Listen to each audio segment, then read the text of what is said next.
अगर हम mapping Omicron variant की आप सबके सामने सबमिट करें तो हम देखते हैं कि अब 139 कंट्रीज़ ऐसी हैं जहां पर कि ओमिक्रॉन के केसेस पाए जा रहे हैं। करीब 4,70,462 ऐसे ओमिक्रॉन के केसेस पाए गए हैं। 108 कन्फर्म डेथ हुई हैं, जिसमें मुख्यतः केसेस देखें तो UK, Denmark, United States, Germany, Canada, इन देशों में अधिक संख्या में ओमिक्रॉन के केसेस पाए गए हैं। इसी के साथ ही जो पब्लिक डोमेन में डेटा अवेलेबल है उसको अगर हमने एनालाइज किया तो हम पाते हैं कि ओमिक्रॉन को जो सर्ज नोट किया जा रहा है इसमें हॉस्पिटलाइजेशन रिलेटिवली लेसर है जो कि पिछले सर्ज में अक्रॉस दोज कंट्रीज नोट किया गया है। जैसे उदाहरण के तौर पर देखें तो जहां एक स्थाई पर यूनाइटेड स्टेट्स में इन अर्लियर सर्ज 2,50,000 के करीब केसेस आते थे और उस समय पर जो अवेलेबल डेटा पब्लिक डोमेन में है उसके हिसाब से 1,33,000 लोगों को हॉस्पिटलाइज किया गया, तो अब जहां दूसरे स्थाई पर वहां पर पीक के रूप में 3,94,000 केसेस आ रहे हैं तो मात्र 90,000 केसेस को ही हॉस्पिटलाइजेशन की आवश्यकता हुई। इसी तरह यूके में भी आप देखें तो जहां पुराने सर्ज में 39,000 people were hospitalise vis a vis 59,000 cases peak जो नोट किया गया था, अब वहां पर जब 1,73,000 केसेस आए हैं तो मात्र 11,918 लोगों को ही हॉस्पिटलाइजेशन की आवश्यकता हुई। फ्रांस में भी इसी तरह से और डेनमार्क में भी यह एक डेटा हमारे सामने आता है, लेकिन हमारे देश में क्या परिस्थिति होगी उसको विद डेटा फर्दर एनालाइज करने की ज़रूरत है। जिस तरह से ओमिक्रॉन देश में फैल रहा है और प्रोग्रेसिवली हम देख रहे हैं तो उसके बेसिस पर क्या ट्रेंड हमारी जीनोटाइप में इसका क्या बिहेवियर होगा उसको फर्दर एनालाइज करके उसके हिसाब से कार्य करने की अभी भी आवश्यकता है। देश में ओवरऑल 2,135 केस 24 स्टेट्स में नोट किए गए हैं, जिसमें 828 केसेस रिकवर हो चुके हैं और 1,306 केसेस एक्टिव केसेस की दृष्टि में आते हैं। हम स्टेट से रेगुलर संपर्क बनाए हुए हैं।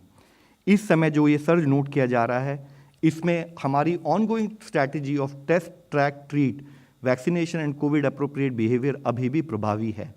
मुख्यतः इस ओवरऑल स्ट्रैटेजी पर कार्य करते हुए हमने स्टेट से स्पेसिफिकली रिक्वेस्ट की है कि सर्वेलेंस पर फोकस बढ़ाया जाए, कंटेनमेंट पर फोकस बढ़ाया जाए। यह इसलिए ज़रूरी है कि जिसके द्वारा हम इन्फेक्शन के स्प्रेड को कंट्रोल कर सकते हैं। दूसरा कार्य यह करना है कि अगर अधिक संख्या में होम केसेस माइल्ड और एसिम्टोमेटिक होते हैं तो उनको होम आइसोलेशन की जो हमारी एक प्रोसेस थी फर्दर स्ट्रेंथन करने की आवश्यकता है। और साथ ही वह केसेस जिनको इंफ्रास्ट्रक्चर बढ़ाते हुए, हॉस्पिटल इंफ्रास्ट्रक्चर बढ़ाते हुए जिनको की हॉस्पिटलाइजेशन की ज़रूरत है, हम उस पर भी कार्य करें और अपने इंफ्रास्ट्रक्चर को ऑगमेंट करते रहें। मुख्यतः स्टेट से रिक्वेस्ट की गई है कि आइसोलेशन फैसिलिटीज़ को बढ़ाया जाए।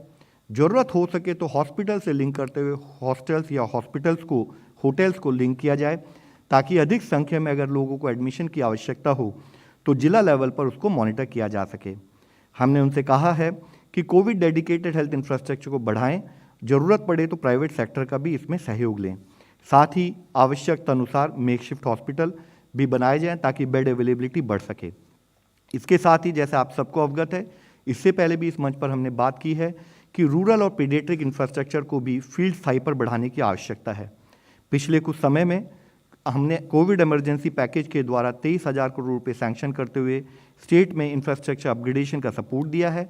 उसके तहत चाहे PSA प्लांट्स बने हों, वेंटिलेटर बने हों और ICU बेड्स बने हैं, उनका ऑपरेशनल स्टेटस चेक किया जाए।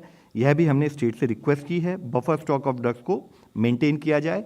साथ ही हमारे हेल्थ केयर वर्कर जो हमारी एक बहुत ही क्रूशियल रिसोर्स हैं, उनकी कैपेसिटी बिल्डिंग की जाए, उसके बारे में हमने उनको बताया है।